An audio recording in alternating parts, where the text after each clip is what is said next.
Nós estamos de volta com o Ver TV, que conversa hoje aqui com os nossos convidados sobre o humor na televisão. E no bloco inicial, a Aparecida tocou na questão dos metroviários de São Paulo, que reclamaram publicamente, em nota oficial, contra, aí não foi a secretaria, foram os metroviários que reclamaram, o Sindicato dos Metroviários de São Paulo reclamou contra aquele quadro do Zorra Total, onde há uma cena de assédio sexual num vagão do metrô, e que nós mostramos aqui um trechinho no começo do programa. Nós ouvimos lá em São Paulo uma diretora do sindicato que fala sobre essa manifestação deles, a Marisa dos Santos Neves. Vamos ouvi-la. No nosso entender, o quadro, ele banaliza, né, a violência sexual, porque, na verdade, ele coloca como se a mulher devesse gostar daquilo lá, ela teria que aproveitar. E, na verdade, o que a gente vê todos os dias são mulheres sendo violentadas dentro do metrô, sendo agredidas, não só do metrô, todo o transporte público. Infelizmente, é uma situação geral na sociedade, a violência contra a mulher, não é só no transporte, é geral. Infelizmente é isso. E o quadro, na verdade, ele coloca uma banalização. Então, uma coisa normal, uma coisa engraçada, uma coisa pitoresca, que pode acontecer todos os dias e isso não tem a menor importância. Ou é engraçado. E, na nossa opinião, não é engraçado. Então, é esse o sentido que a gente entrou nessa discussão sobre o quadro. Na verdade, é uma campanha que nós estamos fazendo contra a violência contra as mulheres dentro do transporte público, principalmente no metrô de São Paulo, obviamente, que é o nosso sindicato. E porque você sabe, né, são 12 mulheres que são, aliás, a cada 12 segundos uma mulher é agredida no Brasil. Bom, esses dados, há outros, né, dados em relação a a violência contra as mulheres, eu acho que a Secretaria tem bastante. Eu queria saber quais são as manifestações que a Secretaria recebe em relação a esse tipo de questão, não só em relação aos programas, mas a esse tipo de questão, as ocorrências de fato, né, policiais nos metrôs. Nós sabemos, inclusive, que no Rio de Janeiro, por exemplo, na cidade do México, que eu tenho conhecimento, já há vagões de metrô exclusivos para mulheres para evitar esse tipo de problema. No Rio de Janeiro também é importante dizer no Rio de Janeiro? Já tem um vagão para as mulheres. Na verdade, é importante explicar, Lalo, que nós da Secretaria, nosso papel não é fiscalizar o que está na televisão, a propaganda. Agora, nós temos um canal, que é a ouvidoria da Secretaria de Política para as Mulheres, que é onde homens e mulheres, porque é importante dizer que os homens também terminam mandando e-mail, denunciando, dizendo, se sentindo violado, né, ou violada por certos programas, por certas questões, né? E o nosso papel, enquanto secretaria, chegou qualquer denúncia, nós vamos encaminhar para o órgão, para a pessoa responsável. Então, a ouvidoria ela recebe denúncia de mau atendimento nos serviços especializados, ela recebe muita denúncia de propagandas, né? Não de várias questões que estão colocadas. Eu acho que isso é importante dizer. Agora, para nós, o que é que nós temos discutido? No Brasil, nós temos, nesse primeiro semestre, nós temos um aumento da violência sexual contra as mulheres. Eu acho que nós não podemos fugir dessa... Cresceu. A gente não sabe se cresceu ou se aumentou o número de denúncias, né? Se tem mais visibilidade. Na verdade, assim, eu acredito que tem crescido também. Porque, veja bem, nós tivemos o caso daquele estuprador que foi preso na Paraíba, que estuprou 16 em Minas, 18 na Bahia e 21 na Paraíba. Então, o mesmo estuprador. Então, nós vamos perceber que tem uma sequência. Então, para nós, é caro trabalhar com a questão da violência, a questão do papel da mulher, qual o papel que a mulher desempenha na sociedade e, portanto, a forma com que ela é vista, da forma com que ela é colocada. Fala, Hugo. Não, eu ia fazer uma pergunta que, na verdade, assim, qual a avaliação que vocês têm do que exerce mais influência? O que me preocupa é o seguinte, eu acho que a maioria das propagandas, por exemplo, de cerveja, elas são extremamente cafajestes, elas têm um foco. Aí, de repente, veio o assunto de outro tipo de propaganda, de lingerie.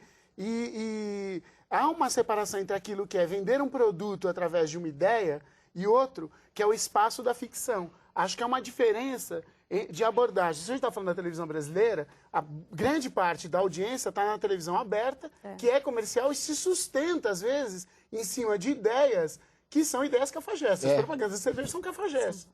Exato.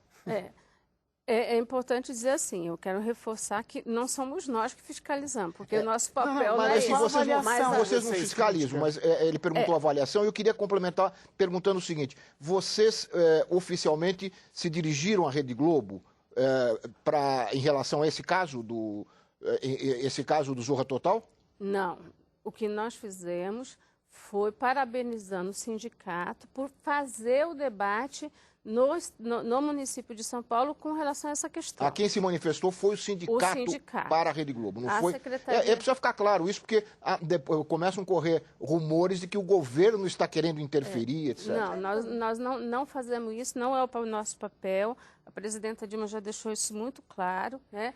Agora, se solidarizar com o debate é importante. Porque, na verdade, quando o sindicato fez a crítica à questão dos personagens, ele fez um debate com a sociedade. Claro. Ele puxou um outro debate que o próprio quadro talvez não esteja percebendo que ele descriminaliza, ele pode alterar para fazer a denúncia. Então, não é tirar o quadro do ar, eu não tenho entendido muito isso, mas para nós da Secretaria, a importância é que a gente faça o debate. A sociedade precisa debater. E aí, respondendo ao que você está colocando, a nossa avaliação é uma avaliação que, de fato, tanto nas cervejas e em várias cervejas a gente recebeu muitas denúncias, né? Algumas teve mais visibilidade que outras, mas, efetivamente, nós temos questionado o movimento de mulheres. É importante dizer que não é só a Secretaria. O movimento de mulheres no Brasil está atento, eles têm observado, têm entrado, seja no CONAR, seja no Ministério Público, para que, efetivamente, se altere as propagandas de cerveja, né? E ela tem se alterado. Acho que a propaganda de cerveja tem sido uma das propagandas que, se você for analisar 5 anos atrás e o que ela tem sido hoje, ainda é cafajeste, ainda é muito ruim, porém tem avançado.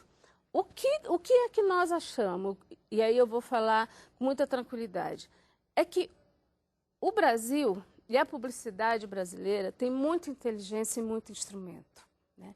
Pode saber usar isso muito bem. No caso da cerveja, seja qual for, hoje as mulheres são as maiores consumidoras. Então, como é que é ela que vai descer redonda ou como é que é ela que é o objeto, entendeu? Então, assim... Mas não vai transformar o homem em objeto, né? Não.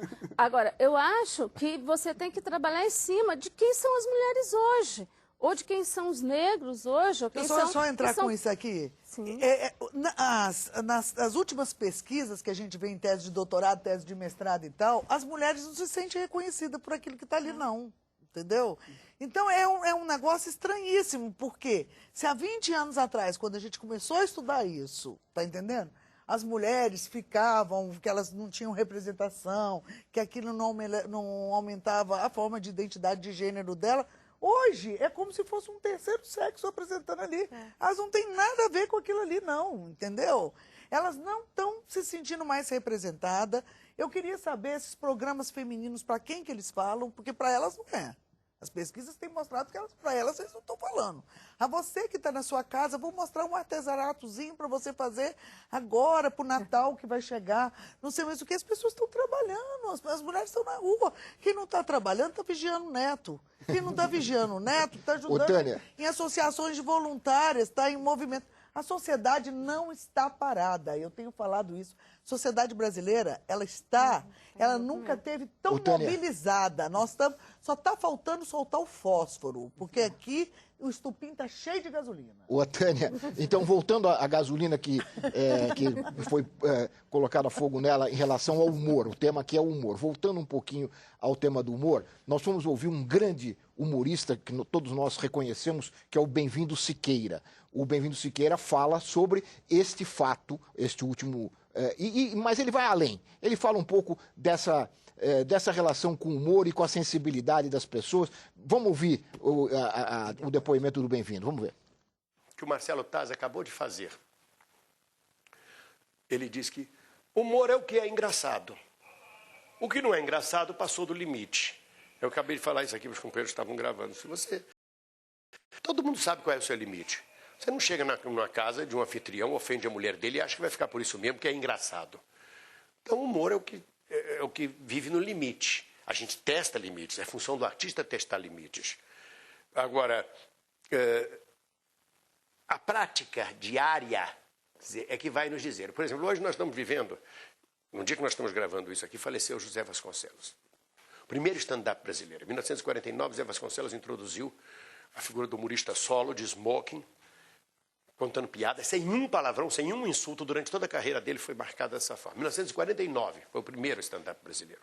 Porque até então nós tínhamos humor solo no teatro de revista, no Palhaço Benjamin, no início do século XX, no Campo Santana, no Rio de Janeiro, e era curioso, porque era um palhaço negro, que é coisa dificílima de existir, mas nós não... E essas eram características de um humor latino. Este humor anglo-saxão, americano, que hoje é também traduzido por humor de insulto, porque a sociedade americana é doentia, ela é violenta por excelência, esse humor foi introduzido pelo Zé Vasconcelos. E que ele teve que se adaptar durante o tempo. Ele não conseguiu se implantar exatamente como o humor anglo-saxão. O Zé acabou fazendo personagens fantásticos, tipos fantásticos, caricatos brasileiros, nacionais. Porque o povo brasileiro, a nação brasileira, ajusta. Querendo ou não, a verdade é filha do tempo e não da autoridade. Então, a sociedade ajusta. Ela mesmo disciplina. Ela mesmo faz o ajuste do que é engraçado e do que não é engraçado. Porque engraçado significa cheio de graça. Quando o anjo diz Ave Maria cheia de graça, o que ele está dizendo é que ela é engraçada. Me perdoe se podem considerar isso uma blasfêmia. Mas quando você é cheio de graça, você é o oposto do enfesado, que é cheio de fezes. Então você é abençoado. A graça é uma bênção. Então se você não faz uma coisa com graça, você provavelmente está fazendo uma coisa amaldiçoada. É chamado humor de insulto, agressivo, que não agrada, que ofende. O respeito é uma palavra burguesa. Olha, o respeito é uma palavra repressora. Mas eu diria que existe um limite entre a graça e a desgraça. Eu, bem-vindo, quando digo assim, fulano é desgraçado, não quer dizer que ele é um filho disso ou filho daquilo. Eu quero dizer que ele é uma pessoa que perdeu a graça. Desgraçado, que não tem graça. Quando uma pessoa não tem a graça, eu diria que ela é amaldiçoada, que ela não está bem com Deus. A música do Vinícius que diz, olha que coisa mais linda, mais cheia de graça. A mulher é graciosa por excelência, suas formas redondas, suas formas harmoniosas. A mulher é cheia de graça, por isso o anjo diz, Ave Maria, cheia de graça. Agora, quando a pessoa é toda angulosa, toda obtusa, toda agressiva, toda bespinhada, da sua boca só sai o que vem sujo do seu coração, essa pessoa é desgraçada. Logo, ela não tem nada a ver com o humor. Esse rapaz, o Rafinha, que eu não tenho o prazer de conhecer, não vejo o programa dele. Com todo respeito, eu vejo os programas da minha emissora e da TV Brasil. O resto quase... Parece cinismo isso, mas é verdade. Ele se especializa nesse humor agressivo. Ele se especializa nesse chamado humor de insulto. E aí, coitado, por que ele se deu mal em base, em princípio? Porque ele é empregado. Porque ele é servo. Ele pensou que ele era dominante. Aí, quando ele fala mal de tudo, ele pode falar. Quando ele fala mal do patrão, de quem patrocina ele, de quem é o dono da grana, ele aí toma uma porrada. E aí, censura, não é nada disso, não. Você tem que saber. Se você quer ser independente e falar mal de tudo, você tem que saber os limites das coisas. Eu acho que, basicamente, ele falou mal do patrão. E aí, foi demitido. Desculpa eu estar rindo desse jeito. Mas é verdade. É uma certa ingenuidade da juventude. Eu acho que ele não podia ter outro nome, ele que explica também as palavras quanto bem-vindo. Né? Cheio de graça. Cheio de graça. Bem-vindo, cheio de graça. Podia ser o sobrenome. É importante frisar que o Rafinha não foi despedido, ele foi afastado e ele pediu demissão porque não se sentiu reconhecido naquilo que ele estava fazendo.